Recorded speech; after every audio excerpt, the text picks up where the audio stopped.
विश्वामित्र जी ने। महान धनुर्धर हैं, ऐसे वैसे वीर नहीं है।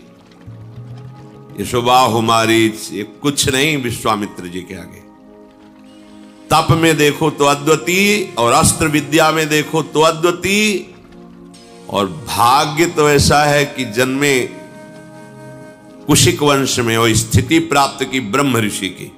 अद्भुत। आज सौभाग्य उदय हुआ अपने भजन को आंखों से देखने का। महाराज चक्रवर्ती सम्राट परम प्रेमी अवध नरेश श्री दशरथ जी के दरबार में पधारे विश्वामित्र जी। दशरथ जी ने आनंद पूर्वक, वो ऐसे ही आह्लाद आनंद मगन, क्योंकि आनंद सिंधु आंगन में खेल रहा है, तो विचार किया कि आशीर्वाद देने विश्वामित्र जी आए। अर्घपाद्य पूजन आदि करके उच्च सिंहासन पर विराजमान करके चरणों में प्रणाम करके बैठ गए। आज्ञा कीजिए। वशिष्ठ जी विश्वामित्र जी बड़े प्रेम से मिले। विश्वामित्र जी ने कहा, मैं एक कार्य हेतु आया हूं। हम ऋषिजन जब यज्ञ करते हैं, ध्यान परायण होते हैं, उस समय दुष्ट जन हमारी यज्ञ को नष्ट कर देते हैं। रावण की आज्ञा थी कहीं भी कोई भी साधन भजन न करने पावे। जो बड़े मंत्रवेत्ता है उनके समीप तो नहीं आते, मारते तो नहीं, उनको इतनी सामर्थ्य नहीं, पर वो विध्वंस कर देते हैं, ध्यान भंग कर देते हैं, यज्ञ नष्ट कर देते हैं। तो हम आपसे प्रार्थना करने आए हैं, मांगने आए हैं आपसे, आप अपने बड़े पुत्र श्री राम को हमें प्रदान कीजिए, जिससे हमारी यज्ञ की रक्षा करेंगे। सावधान होकर रक्षा में रहेंगे तो हम ध्यानस्थ होकर प्रभु का चिंतन करेंगे। ये बात सुनते ही दशरथ जी कांप गए। हाथ जोड़ करके उनके चरणों के समीप जाकर कहा, भगवान यदि आप ये सम्राट पद मांगे तो अभी मैं छोड़कर चला जाऊं, प्राण मांगे तो मैं अभी दे दूं। वैसे सब हमारे प्राणों से प्रिय पुत्र हैं, पर राम को प्रभु ये हमसे नहीं हो सकता। वशिष्ठ जी की तरफ देखकर विश्वामित्र जी ने कहा, इनको समझाइए। वशिष्ठ जी ने कहा, महाराज आपका यश होगा, कुमारों का मंगल होगा, आप मेरी बात मान करके अपने पुत्रों को इनके प्रदान कर दीजिए।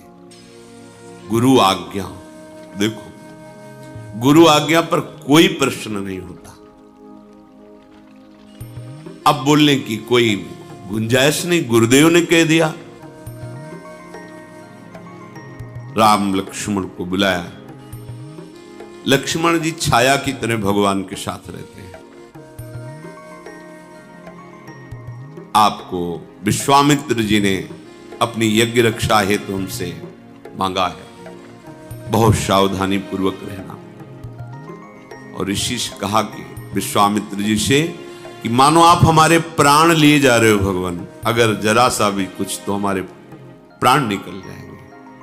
वहां से आदेश लेकर माताओं को प्रणाम करके प्रभु विश्वामित्र जी, ये भजन का फल साथ चल रहा है। पुरुष सिंह दो वीर, हरसि चले मुनि भय हरन, कृपा सिंधु मति धीर, अखिल विश्व कारण करन। पुरुष श्री राम लक्ष्मण मुनियों का भय हरण करने के लिए, भक्तों का भय हरण करने के लिए प्रसन्न होकर जा रहे, उदास नहीं कि मैं अपने प्रियजनों से वियोग प्राप्त कर रहा हूं। बहुत प्रसन्न चित्त, सेवा मिली है हमें, महर्षियों की सेवा मिली। प्रभु आनंद मगन होकर के उनके साथ जा रहे हैं। अरुणिमा छाई हुई कमल नयन, विशाल वक्षा स्थल, अजान बाहु लंबी भुजाएं, नील कमल श्याम तमाल के समान कांति, बिजली की कांति जैसा पीतांबर धारण किए हुए, तरकस पीठ पर और धनुष बाण हाथों। श्याम गौर जोड़ी विश्वामित्र जी आगे बार बार प्रभु की छवि देखते हैं। जान गया प्रभु आप अपने भक्तों से कितना प्यार करते हैं। आप हम जैसे अपने भक्तों के लिए माता पिता और महल के सुख का त्याग कर हमारे साथ चल रहे हैं। मगन होकर जा ही रहे थे कि भयानक आवाज आई। विश्वामित्र जी ने रुको। भगवान श्री राम जी ने कहा कि आवाज कैसी थी भगवान? बोले एक बहुत भयानक राक्षसी रहती है, वो गंध मात्र से जान लेती है कि कोई वन में प्रवेश किया, वही राक्षसी है। पहले को सामने दिखाई दी पर्वताकार राक्षसी, ताड़का नाम था। वो क्रोध में भर करके विश्वामित्र जी की तरफ और प्रभु की तरफ दौड़ी। भगवान हर समय सावधान चल रहे हैं। एक हाथ धनुष पर और एक बाण पीठ में तोड़े, निकालने की जरूरत नहीं। और प्रभु का बाण अमोघ है, संधान किया जाता है तो लक्ष्य का भेद करके पुनः प्रभु के हाथ में आ जाता है। प्रभु ने तत्काल बाण संधान किया। जे ही भगवान के बाण का स्पर्श हुआ, ताड़का अपने राक्षसी स्वरूप को छोड़कर भगवत स्वरूप को प्राप्त हो गए। भगवान के बाण के स्पर्श से मुनिजन वांछित दुर्लभ पद प्राप्त हुआ है, जो बिल्कुल घोर निशाचर हैं, असुर भाव से युक्त हैं। भगवान का अवतार केवल मंगल के लिए, केवल मंगल। ऐसे ही कृष्णावतार में छठी के दिन पूतना का, जैसे प्रभु का लीला प्रारंभ हो रहा है उद्धार के लिए, ताड़का, उधर सबसे छठी के दिन ही पूतना आ गई थी, उत्सव मनाया जा रहा था। वो गति सुखदेव जी आनंद मगन होकर के थे। जो मैया यशोदा को गति मिलनी, वो गति पूतना को दी। ऐसा दयालु कौन होगा? बड़े बड़े महात्मा जन जिनकी आराधना करते रहते हैं, वो पदवी ताड़का को प्रभु ने प्रदान की। जे ही बाण प्रवेश किया शरीर निष्पाप हो गई, दिव्य रूप धारण कर भगवत धाम को गई। विश्वामित्र जी ने देखा, निर्भय हो रहे हैं विश्वामित्र जी, और बोले कि आज मैं तुम्हें ऐसी विद्या प्रदान करता हूं कि तुम्हें कभी भूख नहीं लगेगी और कभी प्यास नहीं लगेगी, कभी भूख प्यास नहीं लगेगी। ऐसी विद्या प्रदान की। तुम्हारे शरीर में अतुलित तेज और बल है। मैंने जितने दिव्यास्त्र सीखे हैं वो सब तुम्हें प्रदान करता हूं। वैसे तो सब प्रभु से ही प्रकट हुए, पर लीला में विश्वामित्र जी ने दिव्यास्त्र भगवान को प्रदान किए। सुखपूर्वक आश्रम में प्रभु विराजमान हुए। बहुत से ऋषि मुनि अपने अपने आश्रमों से आकर के प्रभु के दर्शन कर रहे हैं और आशीष देते हैं और निर्भय हो जाते हैं कि अब हम सब ध्यान भजन यज्ञ निर्भय होकर करेंगे, क्योंकि श्री राम लक्ष्मण रक्षा के लिए है। ऐसा नहीं कि प्रभु विश्वामित्र जी या उन्हीं मुनियों की रक्षा के लिए, आपकी भी रक्षा के लिए। आप भजन करो। देखो, एक बार काशी में जो कुछ मन में मलिनता रखते थे, ऐसे लोगों ने विचार किया कि गोस्वामी जी की हस्तलिखित जो ये भगवत लीला है, बहुत अद्भुत चमत्कार, जो सुने आसक्त हो जाए, जो पढ़े आंसुओं की धार बहने लगे। सबको लगा कि जो संस्कृत के ग्रंथ है महामहिम है, उनके प्रभाव से भी बढ़कर इनका प्रभाव बढ़ता जा रहा है। अगर ये ग्रंथ ही हटा दिया जाए तो रात्रि में गोस्वामी जी जब सो रहे हो तो इस ग्रंथ को उठा करके गंगा जी में प्रवाहित कर दिया जाए, पक्का हो गया। जब रात्रि में गए तो वहां देखा कि 2 नौ किशोर गौर श्याम धनुष्मान बिल्कुल संधान किए हुए खड़े। भय लगा। कुटिया के दूसरे दरवाजे पर गए, यज्ञ मंडप जैसी कुटिया, वहां दे भयभीत हो गए, भाग गए। दूसरे दिन आए और कहा मैं उन रक्षकों के दर्शन करना चाहता हूं जो रात्रि में हमने।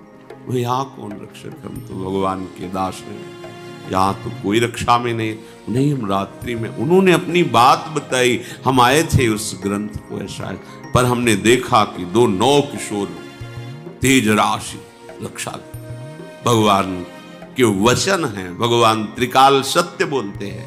करो सदा तिनके रखवारी, स्वयं ज्यों बालक राखे महतारी। स्वयं पार्षद नहीं भेजते, अनंत शक्ति संपन्न पार्षद, पर स्वयं श्री भगवान अपने जनों की रक्षा करते हैं। सुंदर कंदमूल फल प्रभु को अर्पित किया गया। रात्रि में प्रभु जब शयन के प्रातः काल हुआ, नित्य क्रिया की और कहा आप सब ऋषि निर्भय रहो, पूरे वन में कहीं कोई भी निशाचर आतंक नहीं कर सकता। अब जीव ही स्वाहा हुआ और धुआं उठा तो महाक्रोध धारण करके राक्षस मारीच अपने सहायकों के साथ विनाश करने के लिए आ गया। यज्ञ विध्वंस। भगवान तो रक्षा के लिए खड़े ही थे, बड़े लीला बिहारी हैं। फण वाला बाण नहीं मारा, बिना फण वाला, क्योंकि कट जाता उसी समय, तो आगे लीला में कैसे सहयोग करता। इसलिए मारीच को बिना फण वाला बाण मारा, वो 100 योजन विस्तार वाले समुद्र के पार गिरा, 400 कोस दूर जाकर गिरा। उसका सहायक सुबाहु था। सुबाहु ने अपनी सेना सहित आक्रमण किया, अग्निबाण का संधान करके सुबाहु को भस्म कर दिया और लखनलाल ने सारी सेना को नाश कर दिया। ऋषियों से कहा आप निर्भय हो जाओ, मारीच सुबाहु का भय बिल्कुल नहीं, कुछ किसी की सामर्थ्य नहीं जब तक हम रक्षा में है यहां को। इसीलिए शरणागति का पहला लक्षण है निर्भय। क्यों? मेरे प्रभु कह रहे हैं, वादा कर रहे हैं कि तुम निश्चिंत रहो, योगक्षेमम भाम्यहम्, मैं हूं ना। कहां आप स्वीकार करते हैं कि प्रभु आपके साथ हैं? संतों ने अनुभव किया है। मुख में हो राम नाम, राम तेरे हाथ में, बंदे तू अकेला नहीं, राम तेरे साथ में। जब नाम चल रहा है तो प्रभु तुम्हारे हाथ में है। जैसे डोरी हाथ में, जैसा चाहो पतंग नचा लो। ओए नाम जापक, तू अकेला नहीं, तेरा आराध्य देव तेरे साथ है। अनुभव करो, प्रभु मेरे साथ है। कुछ दिन रह करके ब्रह्म ऋषियों के पास बैठ करके सुंदर सुंदर पुराण स्मृतियों की वार्ता होती है, प्रभु श्रवण करते हैं। यद्यपि प्रभु सब कुछ जानते हैं, पर मर्यादा है। भगवत चर्चा और ये सब जानते हैं, पर ऐसा सुनने में लगना चाहिए नवम नवम, मानो मैंने पहली बार सुना है। ये भक्त रसिक का हृदय होता है। इतने में एक ऋषि ने आके सूचना दी विश्वामित्र जी को, हे महामुनि, हमें सदानंद जी ने भेजा है। विदेहराज जनक के आचार्य हैं श्री सदानंद। उन्होंने कहा है कि बहुत सुंदर धनुष यज्ञ होने वाली है, आप उसमें सम्मिलित होइए, आशीर्वाद दीजिए, आप पधारिए। विश्वामित्र जी उनसे कहा मैं अवश्य आऊंगा। विश्वामित्र जी ने मुनि मंडली से कहा कि चलो, परम ज्ञानी विदेहराज जनक का संग लाभ होगा और धनुष यज्ञ की शोभा का दर्शन करेंगे। प्रभु श्री राम और लक्ष्मण से भी कहा, जो आज्ञा कहकर प्रभु प्रसन्न हुए। समस्त ऋषि मंडली के साथ भगवान गौर श्याम जनकपुर के लिए पधारे। बहुत ही हरित वन, दौड़ दौड़ करके मृग मंडली आती है और भर नेत्र गौर श्याम जोड़ी का दर्शन करते लखनलाल राम। उस वन के पशु पक्षी कृतार्थ हो रहे, पर आश्चर्य हुआ, जे ही आगे बढ़े तो देखा एकदम उजाड़, बीच में एकदम उजाड़, जैसे आग लग गई हो, निर्जन, कोई हरा पत्ता भी नहीं, और एक बड़ी शिला पड़ी हुई है। ऐसा लगता है पूर्व में यहां आश्रम था, पर सब नष्ट भ्रष्ट जैसा हो गया। प्रभु ने कहा कि इतना सुंदर वन और मध्य भाग में ऐसा प्रभु क्या, कोई जीव वहां प्रवेश नहीं कर रहा, कोई हरा एक पत्ता भी नहीं है, एकदम उजाड़, शोभाहीन, और एक विशाल शिला पड़ी हुई है। तब विश्वामित्र जी ने बताया कि गौतम ऋषि का आश्रम है। बड़ा अमंगल हो गया, तो उनके शाप के कारण ये सब श्रीहीन हो गए। क्या हुआ, क्यों शाप दिया गौतम ऋषि ने? तो बताया कि उनकी पत्नी जो अहिल्या जी थे, बहुत ही सुंदर, सर्वांग सुंदर, इतनी सुंदर थी कि अप्सराओं के मध्य में रहने वाले देवराज इंद्र को अप्सरा भी फीकी लगने लगी।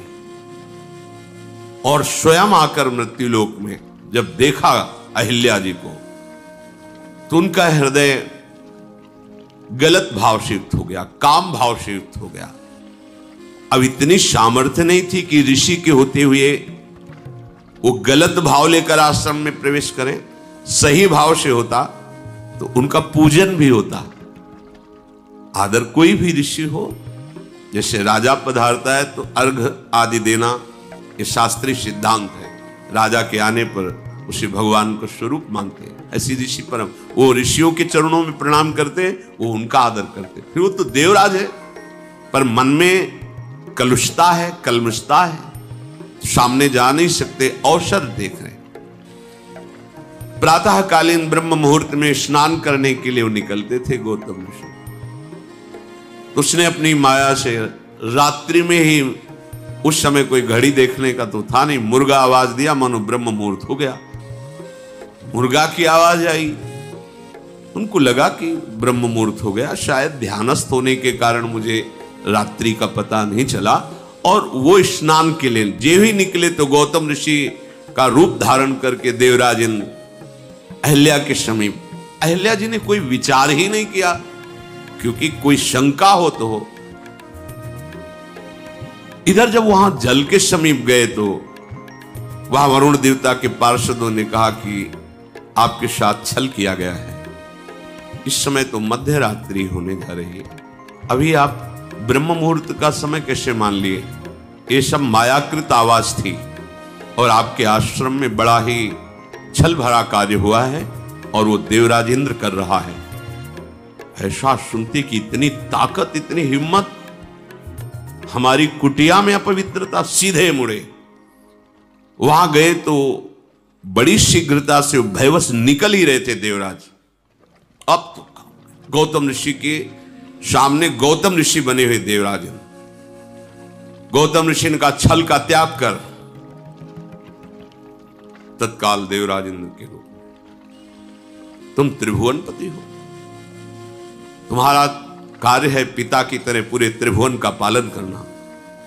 एक हमारी पतिव्रता पत्नी को दूषित कर दिया तुमने, तुम्हें भग इतना प्रिय है, हाथ में जल लिया और कहा शास्त्र भक्त तेरे शरीर में हो जाए, 1000 योनियां तेरे शरीर में प्रकट हो जाए।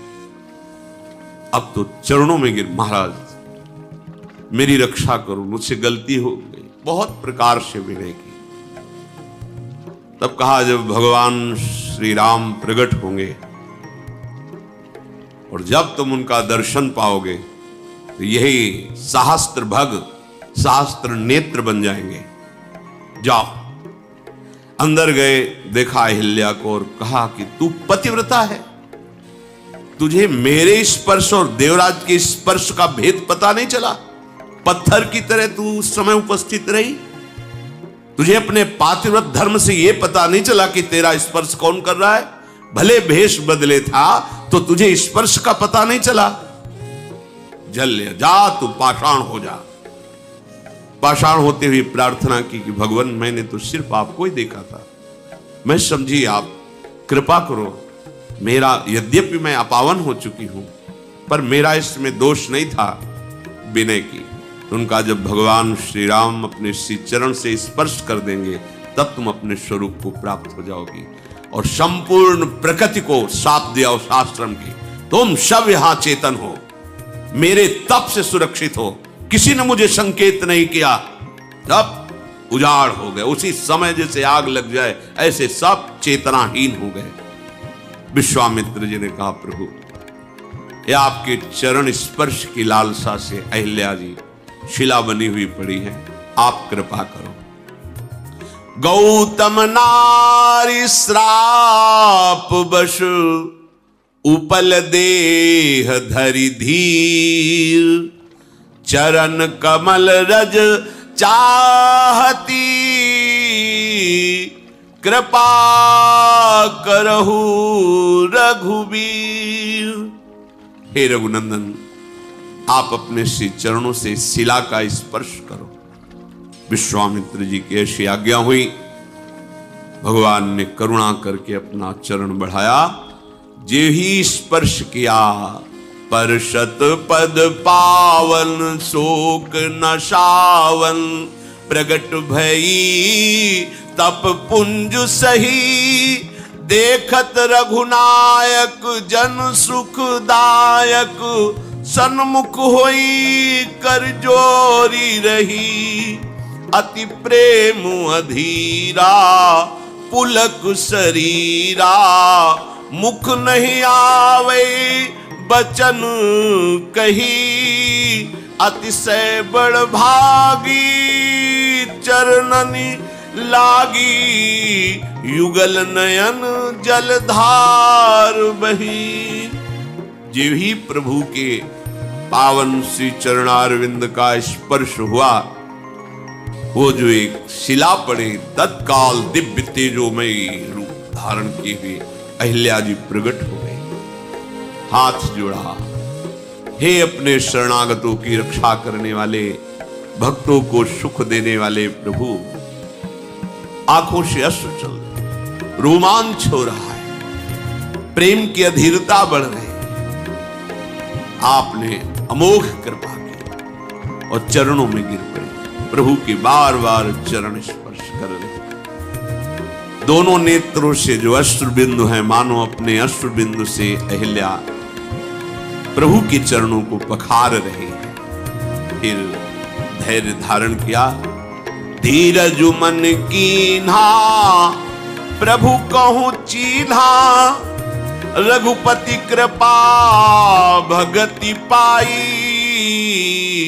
अति निर्मल बानी स्तुति ठानी, ज्ञान गम्य जय रघुराई, मैं नारी अपावन प्रभु जग पावन, रावण रिपु जन सुखदाई, राजीव विलोचन भव भय मोचन, पाहि पाहि सर नहीं आई। धैर्य धारण करके बार बार प्रभु श्री हरि के रूप का पान कर रहे हैं। हे प्रभु, आप कृपा करके अविरल भक्ति प्रदान करें। हे ज्ञान से जानने में आने वाले प्रभु, आपकी जय हो। यद्यपि मैं अपवित्र हो गई थी, नाथ आपके परम पावन चरणों का स्पर्श करके मैं पावन हो गई। हे जगत को पवित्र करने वाले, भक्तों को सुख देने वाले, जो दूसरों को सदैव रुलाता रहता है, ऐसों को आप दंड देते हैं।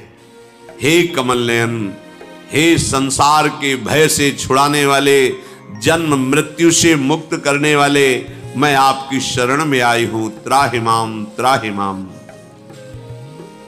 प्रभु, आज मुझे बड़ा सुख मिल रहा है। मेरे प्राणपति मुनि ने जो मुझे शाप दिया, आज मुझे वरदान लग रहा है। मुनि शाप जो दीन्हा अति भल कीन्हा, परम अनुग्रह मैं माना। देखूं भरी लोचन हरि भव मोचन, यह लाभ शंकर जाना। बिनती प्रभु मोरी मैं मति भोरी, नाथ न मांगूं बर आना। पद कमल परागा रस अनुरागा, मम मन मधुप करे पाना। जो मुनि ने शाप दिया, आज मुझे बहुत अच्छा लग रहा है, मानो मुझे वरदान दिया। बड़ा अनुग्रह मांगती हूं अपने पति का, जो मुझे शाप दिया। क्योंकि संसार से छुड़ाने वाले, भव बंधन से मुक्त करने वाले, हे प्रभु श्री हरि, मैं आज नेत्र भर कर आपको देख पा रही हूं, देख ही नहीं पा रही, आपके चरणों का स्पर्श प्राप्त किया। भगवान शंकर जी सबसे बड़ा लाभ यही मानते हैं कि हरि का साक्षात्कार हो जाए, यह लाभ शंकर माना। मैं बुद्धि की बड़ी भोली हूं, बस नाथ मेरी एक ही विनती है, मैं और कुछ नहीं चाहती। अब केवल यही चाहती हूं कि मेरा मन रूपी भौरा आपके श्री चरण कमल का पराग पान करके उन्मत्त बना रहे, अर्थात आपकी प्रेम रस में मेरा मन डूबा रहे। आहा, मुझे आज कितना बड़ा सौभाग्य मिला।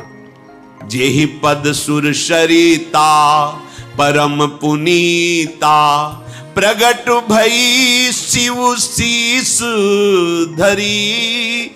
सोई पद पंकज जेहि पूजत अज, मम सिर धरऊ कृपालु हरि। यही भांति सिधारी गौतम नारी, बार बार हरि चरण परी। जो अति मन भावा सो बर पावा, गए पति लोक आनंद भरी। आहा, ये वही श्री चरण है जिनके धोवन से गंगा जी प्रकट हुई है। वही गंगा जी जिनको भगवान शंकर अपनी जटाओं में सिर में धारण करते हैं। आहा, ये वही श्री चरणारविंद हैं जो ब्रह्मा जी के द्वारा निरंतर पूजित होते रहते हैं, पुलकित हो रहे हैं। अहिल्या जी, हे कृपालु, आज कृपा करके उन्हीं श्री चरणों को आपने मेरे मस्तक पर पधराया। बार बार स्तुति, बार बार प्रणाम करके प्रभु के चरणों को पकड़कर, हे प्रभु, ये मेरा मन सदैव आप में अनुराग भरा रहे। तत्काल विमान आया और विमान पर बैठकर जहां गौतम ऋषि उत्तम लोकों में थे, वहीं अहिल्या जी अपने पति लोक को प्राप्त हुए। सब ऋषि जन विश्वामित्र जी के जो साथ थे बहुत आनंदित हुए और प्रभु के स्वभाव को देख रहे हैं। अस प्रभु दीन बंधु हरि, कारण रहित दयाल। तुलसीदास सठते ही भजू, छाड़ी कपट जंजाल। कैसे हमारे प्रभु दीन बंधु हैं, दयालु हैं, अकारण दया करते हैं। कोई कारण नहीं दया का, अकारण हित करने वाले, दया करने वाले। ऐ मन, सठता का त्याग कर, कपट मत कर। इस कपटी माया के जंजाल का त्याग करके तू एक बार प्रभु का भजन कर ले, फिर देख कैसे निहाल हो जाता है। आगे बढ़े। जे भी अहिल्या के रूप में शिला हुई तो संपूर्ण आश्रम मानो बसंत ऋतु फैल गई हो, तत्काल वैसे ही दिव्य शोभा से युक्त हो गया। ऋषि मुनि आनंदित होते हैं, प्रभु उनके साथ चल रहे हैं। फिर आगे चले तो जगत को पावन करने वाली भगवती गंगा जी को देखा। महाराज गाधी के पुत्र विश्वामित्र जी ने कैसे देव नदी गंगा जी का प्रादुर्भाव हुआ, वामन भगवान के चरण प्रक्षालन से कैसे भगीरथ जी ने तपस्या की, भूमि पर आई, ये सब वर्णन करके ऋषियों को सुनाया। प्रभु भी ऐसे सुन रहे हैं जैसे श्रोता सुन रहे हैं, और उन्हीं के चरणों की धोन तो गंगा जी। सब ऋषियों ने गंगा स्नान किया। फिर प्रभु ने ऋषियों के साथ जैसा जैसा वो मंत्र उच्चारण करते वैसे गंगा स्नान प्रभु भी किए। भली भांत मंत्रोच्चारण करते हुए श्री राम लक्ष्मण जब गंगा स्नान किए, फिर तैयार होकर के जनकपुर के नजदीक पहुंचे।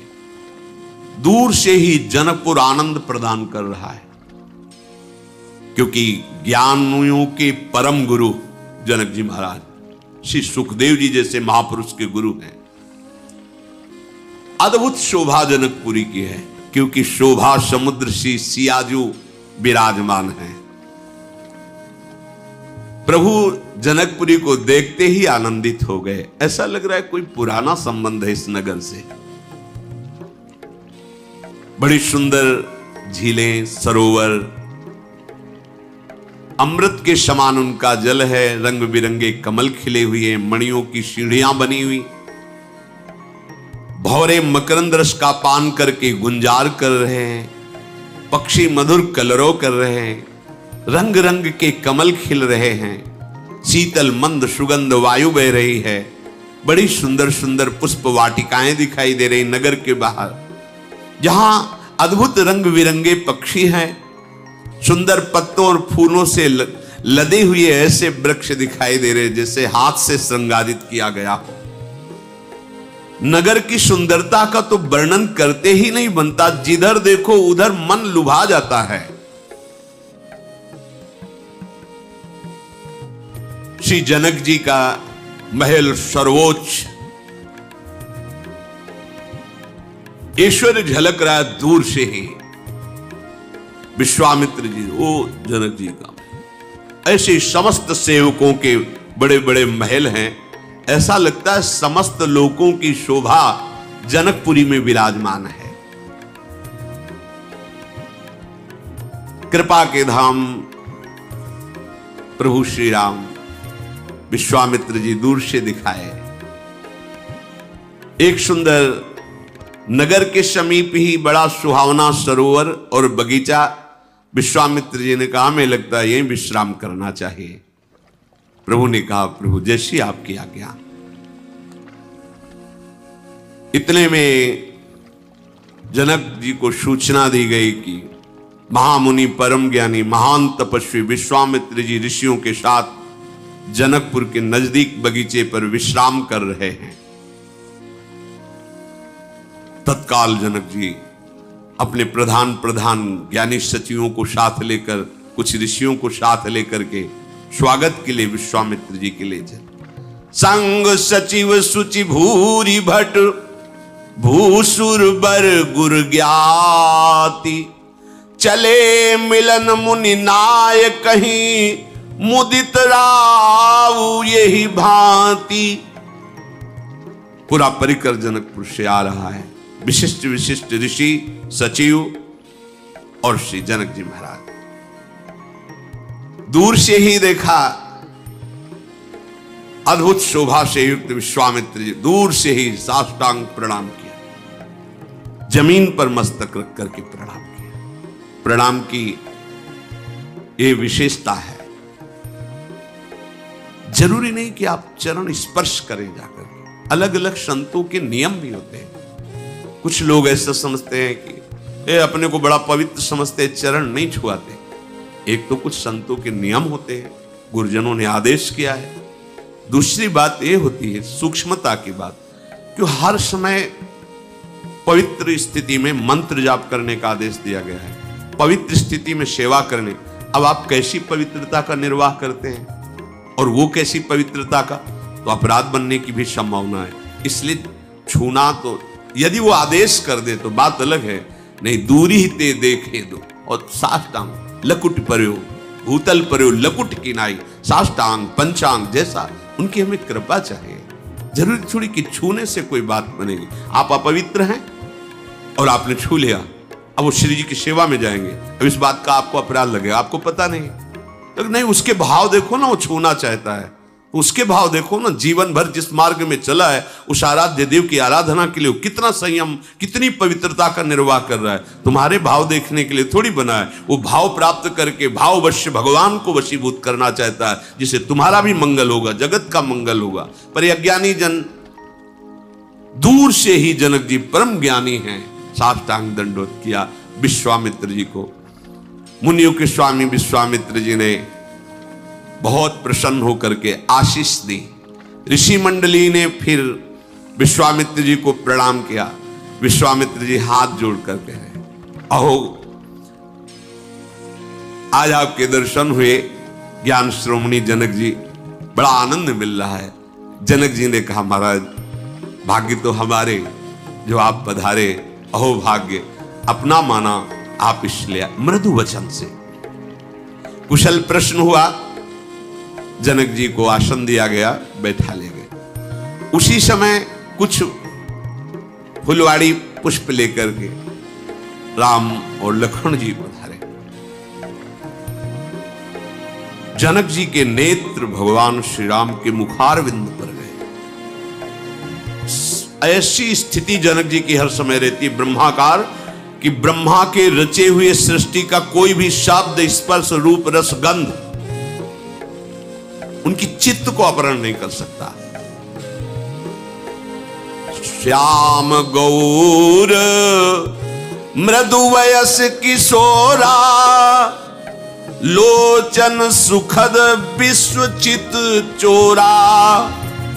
उठे सकल जब रघुपति आए, विश्वामित्र निकट बैठाए। जे ही प्रभु आए तो जितनी जनकपुरी की समाज आई थी, सब अपने आप सब खड़े हो गए। अभी प्रभु 9 किशोर, एक से एक वयोवृद्ध ज्ञानी महात्मा सब खड़े हो गए। प्रभु ने विश्वामित्र जी ने पास बैठा, सबके चित्त। और आश्चर्य है, जनक जी की तो स्थिति ही बदल गई। सबके नेत्रों से अश्रु बह रहा है, रोमांचित हो रहे। और जनक जी की तो स्थिति, मूरति मधुर मनोहर देखी, भयउ विदेहो विदेहो विसेखी। वैसे ही देव भाव रहित ब्रह्मबोध संपन्न महापुरुष अब तो प्रेम की दशा जागृत हो गई, विदेह और विदेह में हो गए। बार बार संभालना चाहते जनक जी अपने चित्त को। विश्वामित्र जी देख रहे हैं जनक जी की प्रेम मगन मनु जानि नृप, करि विवेक धरि धीर। बोले मुनि पद नाई, सिर गद गद गिरा गंभीर। बार बार अपनी स्थिति को संभालते हैं, पर प्रेम विवस्था झलक रही है। हाथ जोड़कर विश्वामित्र जी से कहा कि ये कौन है? मुझे जो अनुभूति हो रही, जनक जी कह रहे, कहो नाथ सुंदर दो बालक, मुनि कुल तिलक की नृप कुल पालक। ब्रह्म जो निगम नेति कही गावा, उभय भेष धरी की सोई आवा। सहज विराग रूप मनु मोरा, थकित होत जिमि चंद चकोरा। ताते प्रभु पूछो सति भाऊ, कहु नाथ जनि करहु दुराऊ। हे महामुनि, जनक जी ने विश्वामित्र जी से कहा, ये दोनों मुनियों के कुल के आभूषण हैं या किसी राजवंश के पालक नवकिशोर हैं? पर मेरा मन तो कहता है कि वेद जिसे नेति नेति कहते हैं वो साक्षात ब्रह्म मूर्तिमान होकर मेरे सामने है। मैं अपने मन पर विश्वास करता हूं क्योंकि मेरा मन सहज वैरागी है, पर इन्हें देख करके मेरा वैरागी ब्रह्मबोध संपन्न मन आसक्त हो गया। इनको देखकर ऐसा आसक्त हो गया जैसे चंद्रमा को देखकर चकोर हो जाता है। इसलिए मैं सत्य को साक्षी करके आपसे पूछता हूं, दुराव मत करना, क्या मेरा अनुभव सत्य है कि जिसे वेद नेति नेति कहते हैं वही ब्रह्म मूर्तिमान होकर मेरे नेत्रों के सामने विराजमान है? देखो, मैं आपको, हमारी स्थिति आप जानते हैं, क्योंकि विश्वामित्र महामुनि ज्ञानी, तो जनक जी तो विदेहराज भी है। कह रहे हैं जनक जी सत्य बताना, क्योंकि मेरा अनुभव कह रहा है, इन्हीं बिलोकत अति अनुरागा बरबस ब्रह्म सुख ही मन त्यागा। इनको देखते ही मेरा जो ब्रह्मानंद में डूबा हुआ मन था वो अब राम रूप में आकर आसक्त हो गया है। ऐसा नहीं हो सकता। त्रिभुवन का कोई रूप विदेहराज जनक को मोहित कर ले, ऐसा नहीं हो सकता। ये वही हैं जिसे वेद नेति नेति के कहकर कि ब्रह्म साक्षात मूर्तिमान। आप सत्य को साक्षी करके बताइए। विश्वामित्र जी मुस्कुराए, कहा मुनि बिहसी कहो नृपुनि का, बचन तुम्हार न हो अली का। आपने ठीक यथार्थ अनुभव किया, आपका वचन कभी मिथ्या नहीं हो सकता। विश्वामित्र जी जनक जी से कहा, आपने ठीक यथार्थ अनुभव किया। राम जी ने विश्वामित्र जी की तरफ देखा, इशारा किया कि सब विराजमान हैं प्रभु, हम जो लीला करने के लिए अवतरित हुए हैं ये भेद ही रहना चाहिए। बोले देखो ये ऐसे सुंदर हैं ही, इन्हें जो देखता है वो लुभायमान हो जाता है। और ये रघुकुल मणि दशरथ के जाए, मम हित लागी नरेश पठाए। ये महाराज चक्रवर्ती सम्राट दशरथ के पुत्र राम और लक्ष्मण मेरी यज्ञ रक्षा के लिए आए हुए बदल गए। भगवान श्री राम ने भेद नहीं तो शुरू किया था कि जो तुमने यथार्थ अनुभव किया उस परम सत्य है। प्रभु ने इशारा किया, प्रभु हाँ महाराज चक्रवर्ती सम्राट दशरथ के पुत्र राम लक्ष्मण मेरी यज्ञ ये ऐसे हैं ही सुंदर कि सबको अच्छा लगे। बिल्कुल बात छुपा ली। इनका शील, इनका सौंदर्य ऐसा है, सबके चित्त को चुरा लेते। ये महाबलशाली है, इन्हें कोई जीत नहीं सकता।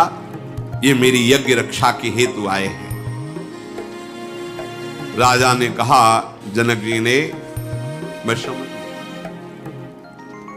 अब मैं कह सकता हूं कि आपके चरण दर्शन से मेरा अहोभाग्य हुआ। ज्ञानियों की बात ज्ञानी ही समझते। आपके चरण दर्शन और हाथ जोड़े विश्वामित्र जी की तरफ, मेरा अहोभाग्य हुआ और आपके कारण मुझे ये राजकुमार गौर श्याम का जो सौंदर्य है वो देखने बिल्कुल शायद कोई भी न जान पावे जो अन्य ऋषि जन आए हुए हैं कि कौन है। बड़ी परस्पर प्रीति प्रकट की विश्वामित्र जी और जनक जी महाराज ने। आनंदित होकर कहा, नाथ आज आपने हमें कृतार्थ कर दिया। बात करते विश्वामित्र जी से बार बार राम जी की तरफ उनकी शोभा को देख दृष्टि हटाना चाहते, पर वो चित चोर ऐसे हैं कि बार बार दृष्टि जाती। पुलकित हो जाते, फिर हृदय को संभालते हैं और कहा अच्छा महाराज आदेश कीजिए, और भी सेवाएं है, क्योंकि धनुष यज्ञ है, बहुत से ऋषि मुनि राजा पदार्थ। हृदय को जो प्रेम से भर रहा था छुपा करके वहां से प्रणाम करके विश्वामित्र जी पूरे मार्ग में केवल नाम रूप छा रहा है। ये है परम ज्ञानियों को भी आकर्षित करके बलात् मुनिमन मोहन विश्वमन मोहन अपने आए। इसीलिए ब्रह्मानंद भी फीका लगने लगता है जब इनकी रूप माधुरी प्रकाशित होती है। अब जो भी जनकपुर में आ रहा सबका स्वागत कर रहे हैं जनक जी, पर उनके हृदय देश में और मानस पटल पर प्रभु का रूप आसक्त कर लिया, अनुराग युक्त कर लिया। इधर प्रभु लक्ष्मण जी की तरफ देखा, विश्वामित्र जी का भगवान संकोचवश लखन लाल कुछ कह नहीं पा रहे, हम कह दे? हाँ हाँ बोलो। हमें लगता है लखन लाल के मन में है कि जनकपुरी कैसी अंदर से देखे हमें, आपका आदेश हो तो जनकपुरी का दर्शन करना चाहते हैं। आज्ञा पाकर विनय के साथ प्रभु ने जब निवेदन किया, विश्वामित्र हाँ हाँ बिल्कुल निर्भय होकर जाओ, जनकपुर की शोभा का दर्शन करो, धनुष यज्ञ का दर्शन करो, तुम तो नीति को जानने वाले हो, जाओ। सुख निधान दोनों भाई विश्वामित्र जी की आज्ञा से जनकपुरी का दर्शन करने के लिए अंदर प्रवेश किए। अब वहां पहले से ही सूचना हो गई थी कि ऋषि के साथ ऐसे राजकुमार आए, जो देखता है वो लुभायमान हो जाता है। पीत रंग के वस्त्र धारण किए और कमर में पीले दुपट्टे बंधे हुए, पीठ पर तरकश, हाथ में धनुष बाण, गौर श्याम जोरी गजराज की तरह जनकपुरी में प्रवेश कर रहे हैं। शोर मच गया। वो राजकुमार जो विश्वामित्र जी के साथ आए वो जनकपुरी में प्रवेश कर रहे हैं। जो नर नारी जैसे भाग पड़ते हैं, प्रभु की शोभा देख रहे हैं। नक्श शिख से ऐसा सौंदर्य बरस रहा है गौर वर्ण लखन लाल। ये गौर श्याम जोरी रहती है कहीं किसी भी अवतार में। श्याम वर्ण श्री राम जी, पूरा नगर टूट रहा है। जब जनक जी को पता चला तो कुछ निजी अंगसेवियों को भेजा उनकी रक्षा, भीड़ को हटाने के लिए। सब ऐसे भाग रहे जैसे किसी दरिद्री को महाधन मिल रहा हो, ऐसा ही है। स्वभाव से ही सुंदर महामत्त गजराज की भांति जनकपुरी में प्रभु विचरण कर रहे हैं। जो देखता है वो ऐसा अनुभव करता है कि नेत्र धारण करना आज हमारा सफल हो गया, नेत्रों का फल। जो घर में स्त्रियां वो दौड़ नहीं पाई, अब वो कोई झरोखों से लगती है, वो आ रहे, अरे सखी मैं भरनेत्र कैसे देखूं, दौड़ करके ऊपर चढ़ जाती छत में। अब प्रभु तो नीचे देखते चल रहे हैं, वहां पहले से कोई फूलों का व्यवस्था थोड़ी करके, तो चोटियों में फूल गिरते थे, फूल को लिया ऐसे छोड़ती है, प्रभु ऐसे देखते निहाल हो जाती है दौड़ दौड़ करके। और सब आपस में बात करती है कि त्रिभुवन में जितने सुंदर है ना, सबकी सुंदरता सुनी है पर इनकी सुंदरता देखी है। सुनने के अनुसार मैं कह सकती हूं कि इनसे सुंदर कोई त्रिभुवन में नहीं। करोड़ों कामदेव की छवि को उन्होंने जीत लिया। कोई देवता, मनुष्य, असुर, नाग, मुनि, कोई ऐसा सुंदर नहीं जैसे सुंदर है। सुना है भगवान विष्णु बहुत सुंदर है और उनके 4 भुजाएं हैं, लेकिन ये दुभुज कितने सुंदर लग रहे हैं। ब्रह्मा जी बहुत सुंदर है और उनके 4 मुख हैं, थोड़ा तो। सुना है भगवान शिव जी कर्पूर गौरम, पर जटाओं का बोझा, चिता की भस्म, बासुकी नाग, मुंडों की माला। सुंदर तो है ही, पर अब सखियां बात कर रहे।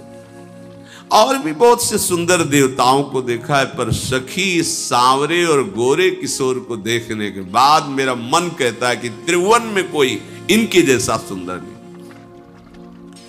एक सखी ने कहा कि सयानी तू बात सही कह रही है, ये राजहंसों का जैसा जोड़ा विश्वामित्र जी की यज्ञ रक्षा के लिए आया है, ये तो महाराज दशरथ जी के पावन कुल को प्रकाशित कर रहे हैं। सखी मुझे एक बड़ा भय हो रहा है, ये महाराज जनक ने क्यों प्रण रख लिया कि जो धनुष तोड़ेगा सिया जी का प्रण छोड़ देना चाहिए, और इन किशोर उसके साथ, सिया जी की जोड़ी तो इन्हीं के साथ। महाराज जनक ने ये जो प्रण किया ठीक नहीं किया। दूसरी ने कहा सखी तुम कमजोर मत समझो, सुना है कि सुबाहु को भस्म कर दिया, एक बाण से मारीच को 100 योजन 400 कोस दूर फेंक दिया, तो तुम इनको केवल कुमार ही मत समझो। अगर प्रण किया है महाराज ने तो ये उसको धनुष का भी भंग करेंगे, आप चिंता क्यों करती हो? सखी तुम कहती तो जरूर हो, पर इनकी भुजाएं देखकर नहीं लगता ऐसा कि ये इतने बलशाली है। कोमल भुजाएं। अगर सिया जी के साथ इनका विवाह नहीं हुआ तो सखी हम बड़ी अभागी हैं। तो सखी तू ऐसा क्यों कहती? क्योंकि अगर सिया जी से विवाह हो गया तो बार बार आएंगे ना यहाँ, हमें देखने को मिलेगा ना इन्हें, और हम लोग भी कभी जा सकते हैं, क्योंकि सिया जी के दर्शन के बहाने अवधपुरी भी जा सकते, हमारा संबंध हो जाएगा ना। अगर मैंने पूर्व जन्म में या इस जन्म में कोई पुण्य किया है, हे दयु हे विधाता मेरी बात सुनो, राम जी का विवाह सिया जी से, ऐसे नगरवासी आपस में। सयानी सखी कहती बड़ा असमंजस है, जनक जी ये बात नहीं मानेंगे, बिना धनुष तोड़े विवाह नहीं होगा। अरे सखी तू भूल क्यों कर रही है? अभी अभी सुना है कि एक पाहन को चरण से स्पर्श किया तो अहिल्या के रूप में प्रकट हो गई। इन बड़े सामर्थ्यशाली हैं, ये भगवान शिव के धनुष को भंग ऐसे कर देंगे, तुम चिंता क्यों करती हो?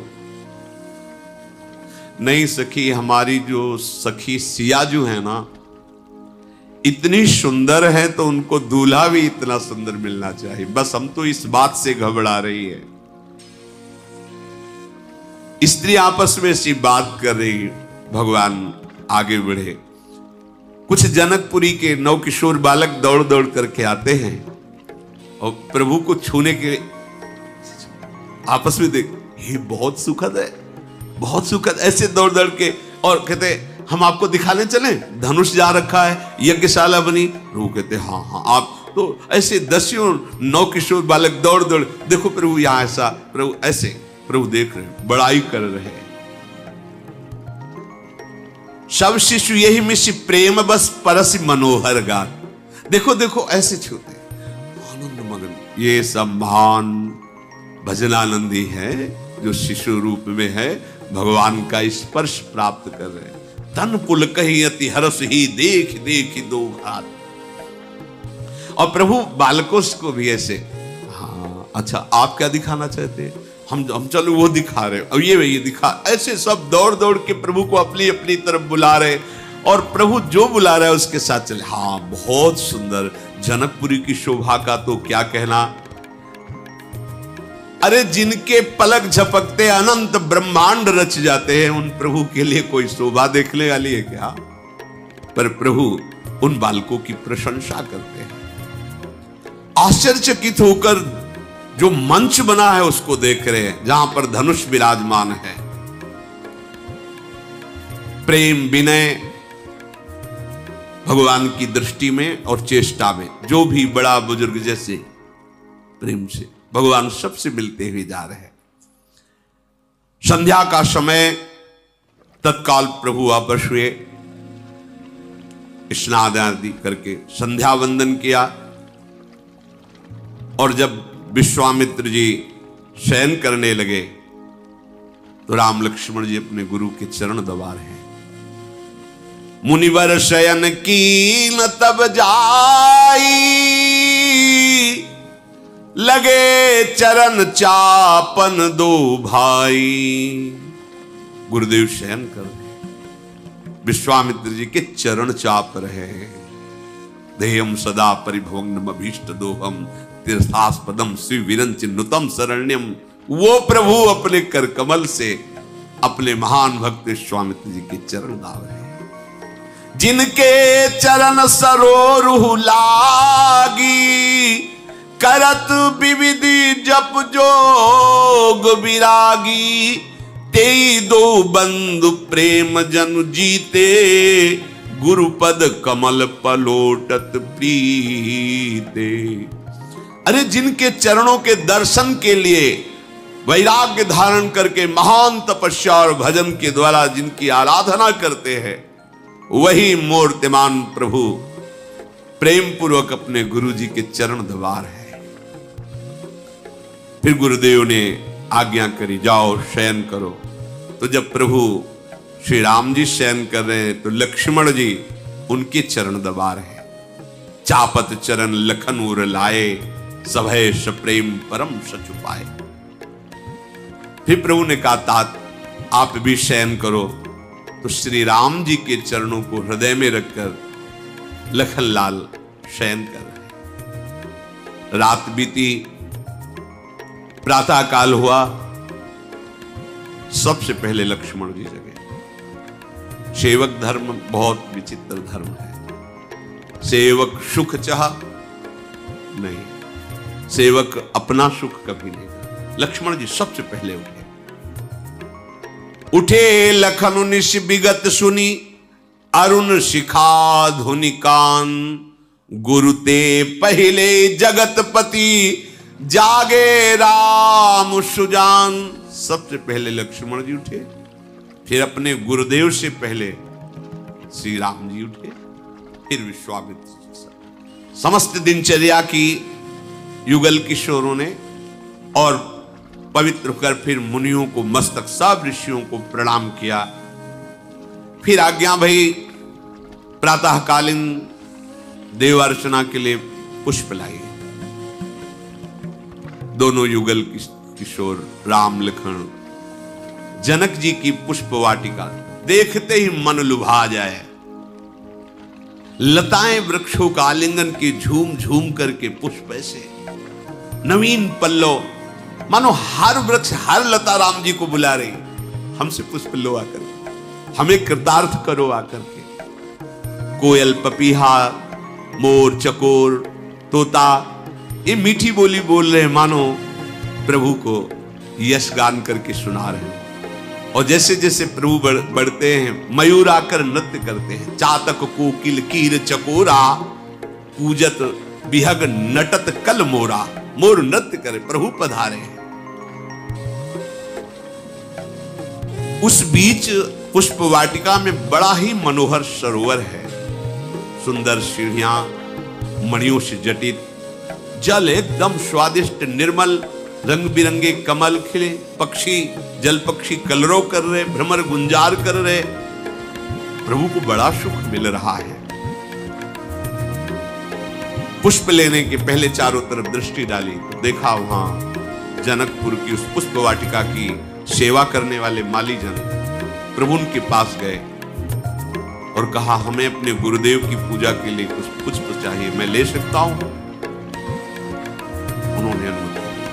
ये देखो, मर्यादा पुरुषोत्तम भगवान श्री राम की प्रत्येक चेष्टा अनुकरणीय। अगर हमें कहीं कुछ भी एक पत्ता भी लेना है, अगर वहां उसका अधिकारी है तो आज्ञा लेना जरूरी है, नहीं फिर चोरी माना जाता है। अगर खुला वनस्पति किसी के अधिकार में नहीं है तो आप ले सकते हैं, लेकिन अगर किसी का बगीचा है तो उसकी अनुमति ही लेनी होगी। स्वयं भगवान चहुदिश चितई पूछ मालीगन, लगे लेन दल फूल मुदित मन। आज्ञा हो तो कुछ पुष्प गुरुदेव की सेवा के लिए, हाँ हाँ आप ले सकते हैं। प्रभु फूल लेने के लिए जे ही आगे बढ़े, नूपुरों की ध्वनि, करधनी की ध्वनि, कंकण वलय की ध्वनि, चूड़ी की ध्वनि, और ऐसा लगा कि मानो मदन ने दुंदुभी बजाई हो विजय प्राप्त करने के लिए भगवान से। जैसे युद्ध में पहले बाजे बजते, नूपुरों की ध्वनि सुनकर प्रभु श्री राम का मन कुछ होता जा रहा है, पसीने की बूंद आने लगी। लक्ष्मण जी की तरफ देखते हैं पर फिर प्रभु सावधान होते हैं। क्यों? सिया जी पधारी पुष्प वाटिका में ही सरोवर के समीप गिरिजा जी का मंदिर है, पूजन करने, क्योंकि धनुष यज्ञ है कल, तो देवी की आराधना करने आई है। सर समीप गिरिजा गृह सोहा, बरन निजाय देख मनमोहा। सब सखियों ने पर्दा किया, सिया जी ने सरोवर पर स्नान किया और गिरिजा जी के पूजन के लिए उधर एक सखी पूजन के लिए पुष्प लेने गई थी। उसने जो ही देखा प्रभु श्री राम लक्ष्मण को, विकल हो गई, ऐसा रूप प्रभु का।